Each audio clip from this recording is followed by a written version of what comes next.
What are you going to be talking about today? Yeah, inward nakedness, group discussions. We have some little stories and we are going to discuss over those stories. Final examination. Kay was having one of the regular morning meditation sessions with his disciples. He was giving a sermon about unconditional love. All of a sudden, the devil came along unexpectedly. He asked for permission to sit down and join the sermon. Rob is coming. Kay said, "We do not have the authority to give such permissions about who can join the group. Anybody is willing to listen. Anybody who is willing to listen can come. We do not choose people. Neither do we judge them about their identity." The devil sat down, and Kay continued the sermon.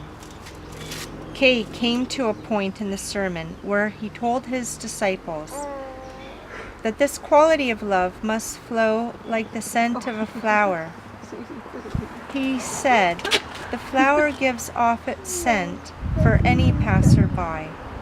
It cannot choose a particular person who will smell its scent. It is there for all. Love is like the scent of a flower.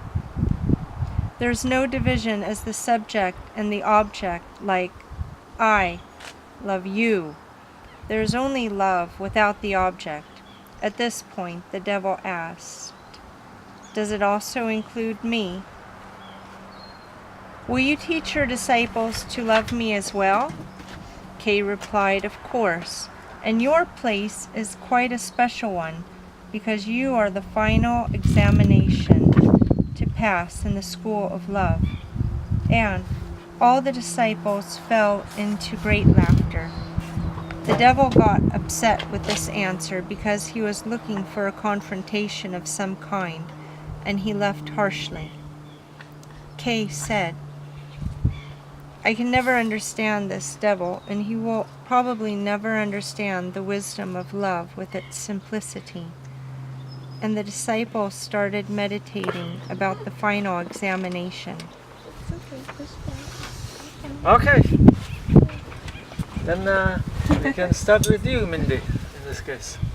No, it made me think Uh-huh. of Baby Sean. Baby Sean. Because, Okay. you know, his love is for everybody. Oh, yes. Like, you know, he doesn't choose. He doesn't choose. You know, and He doesn't choose maybe because... huh? Smile. yeah. He doesn't choose maybe because there is no self, the ego yet, Right. who can choose. Mm-hmm. Yeah. Yeah. Hasn't been programmed yet. Yeah. Yes. Yeah, It hasn't been totally. programmed, yes. Yes. And it's, Yes. you know, if everyone kept that, Uh-huh. Yes. you know, how much different the world would be. Oh yes, you know? yes. Which means if everyone had the innocence of the baby, Yeah. it would be a different world. Of course. Yeah. Of course. Of course. Of course. I agree totally.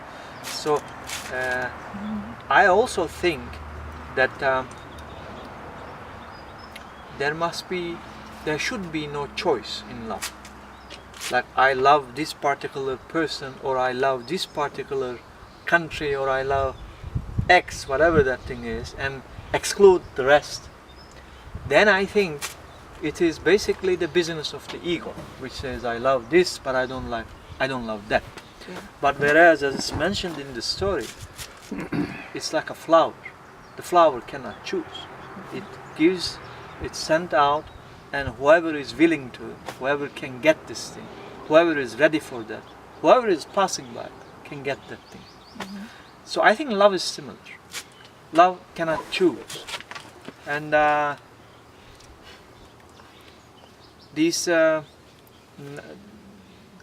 my personal opinion is, as long as there is the chooser, which is the ego, I don't think that can be true love. This is what I think, but I don't know.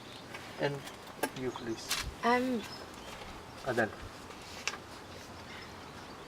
The line, I had the line drew me as well, but I don't know, I guess that it just makes me think of whenever say you've been single, and sometimes you can go out trying to look to meet somebody, it never happens. But if you're having a really great time, Yes. you give off this kind of aura, don't you? And it pulls people into your sort of surroundings, which is far more attractive than somebody looking for something. Yes. That's how I can identify that stuff. Yes. That's true. And also, the thing is that another thing mentioned in the story is one must never hate anybody.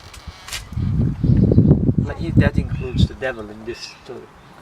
And because hate, I believe, that is implied in the story. Hate is destructive to us.